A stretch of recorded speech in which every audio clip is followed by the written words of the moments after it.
கர்த்தர் நல்லவர், அவர் கிருபை என்றும் உள்ளது. ஆண்டவராகிய இயேசு கிறிஸ்துவின் நாமத்தினால் உங்கள் ஒவ்வொருவருக்கும் அன்பின் வாழ்த்துக்கள். தேவ கிருபையும் சமாதானமும் உங்களுக்கு பெருகுவதாக. இந்த நாளிலே நீங்கள் எடுத்து செய்கின்ற சகல காரியங்களிலும் தேவனுடைய அனுக்கிரகம் உங்களுக்கு உண்டாயிருப்பதாக. இன்று ஏப்ரல் மாதம் 24ஆம் தேதி வியாழக்கிழமை. இந்த நாளிலே நாம் தியானிக்கும் வசனம் எரேமியா 31வது அதிகாரம் 13வது வசனம். நான் அவர்கள் துக்கத்தை சந்தோஷமாக மாற்றி அவர்களை தேற்றி அவர்கள் சஞ்சலம் நீங்க அவர்களை சந்தோஷப்படுத்துவேன். இங்கு தேவனுடைய வார்த்தை விதமாய் சொல்லுகின்றது, நான் அவர்கள் துக்கத்தை சந்தோஷமாக மாற்றி. என்னெல்லாம் பண்ணுவாராம் ஆண்டவர்? அவர்கள் துக்கத்தை சந்தோஷமாக மாற்றுவார். எப்படி சந்தோஷம் வரும்? ஒரு துக்கம், ஒரு இழப்பு, ஒரு வேதனை, நஷ்டம், இது மாதிரி நேரங்கள்ல நம்ம துக்கத்தோடு இருக்கும்போது ஆண்டவர் அந்த துக்கத்தை எப்படி மாற்றுவார்னு நினைக்கலாம். ஆனா ஆண்டவர் மாற்ற முடியும். கர்த்தர் அதை மாற்ற முடியும். எப்படி மாற்றுவாராம்? அந்த துக்கத்தை சந்தோஷமாய் மாற்றுவாராம். எப்படி? காயின் ஆபேல், இவர்கள்ல காயின் ஆபேலை கொன்று போட்டான். தாய் தகப்பனுக்கு எவ்வளவு துக்கமா இருந்திருக்கும், பெற்றோருக்கு எவ்வளவு துக்கமா இருந்திருக்கும். இந்த பூமியிலே அவர்கள் இருவரையும் கர்த்தர் உருவாக்கினார். அவர்களுக்கு காயின் ஆபேல் 2 பேரும் பிறந்திருக்காங்க. ஆனா அவர்கள ஒருத்தன் இன்னொருத்தனை கொன்று போட்டான். எவ்வளோ ஒரு துக்கம் இருந்திருக்கும், யோசிச்சு பாருங்க. ஆனால் தேவன் அந்த துக்கத்தோடே அவர்கள் அலைந்து கொண்டு இராத படிக்கு ஆபேலுக்கு பதிலாக சேத்தை கொடுத்தார் என்று பார்க்கின்றோம். அப்போ அவர்கள் அதை கண்டு துக்கம் சந்தோஷமாய் மாறி இருந்திருக்கும். இந்த சேத்துக்கு ஏனோஸ் பிறந்தான். அந்த ஏனோஸ் பிறந்த உடனே கர்த்தரை தொழுது கொள்ள ஆரம்பித்தார்கள் என்று பார்க்கின்றோம்.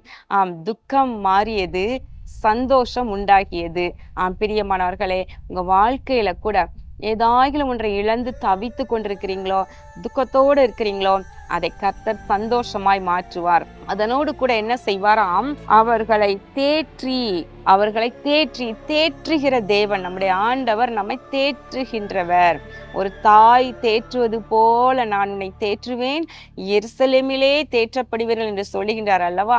அப்போ நம்மை தேற்றுகின்றவர், ஒரு தாய் போல நம்மை தேற்றி அந்த துக்கத்தின் நிமித்தமாக நம்முடைய இருதயத்தில் இருக்கின்ற காயங்கள் அவைகளெல்லாம் ஆறும்படியாக சந்தோஷப்படுத்தி அந்த தழும்புகளெல்லாம் மறையும்படியாக ஆண்டவர் நம்மை தேற்றுகின்ற தெய்வமாயிருக்கின்றார். அதனோடு கூட அவர்கள் சஞ்சலம் நீங்க அவர்களை சந்தோஷப்படுத்துவேன். சஞ்சலம் மனிதர்களுடைய வாழ்க்கையில பாத்தீங்கன்னா, அந்த பூமியில ஒரே சஞ்சலமும் தவிப்பும் தான் எங்கும் இருக்கின்றது. மனிதர்களுடைய வாழ்க்கையில பார்க்கும் பொழுது எல்லாருமே ஏதாகிலும் ஒரு வேதனை, ஏதாகிலும் ஒரு தவிப்பு, சஞ்சலத்தின் மத்தியில தான் கடந்து போய் கொண்டிருக்கிறாங்க. நல்லா நீங்க ஒவ்வொருவரையும் கூப்பிட்டு பேசுனீங்கன்னா, ஒவ்வொரு குடும்பத்தையும் நீங்க நல்லா பார்ப்பீங்களானா, ஒவ்வொரு குடும்பத்திலையும் சில சஞ்சலங்கள் இருந்துகிட்டே தான் இருக்கு. ஆனால் தேவ பிள்ளைகள் கர்த்தரை உறுதியாய் பற்றி கொள்ளும்போது நிச்சயமாக இந்த சஞ்சலத்தை அவரால் மாற்ற முடியும். சஞ்சலம் நீங்க சந்தோஷப்படுத்துவேன் என்று சொல்லுகின்றார். நமக்கு இதற்கு நல்ல உதாரணம் நம்ம ரூத் புத்தகம் தான்.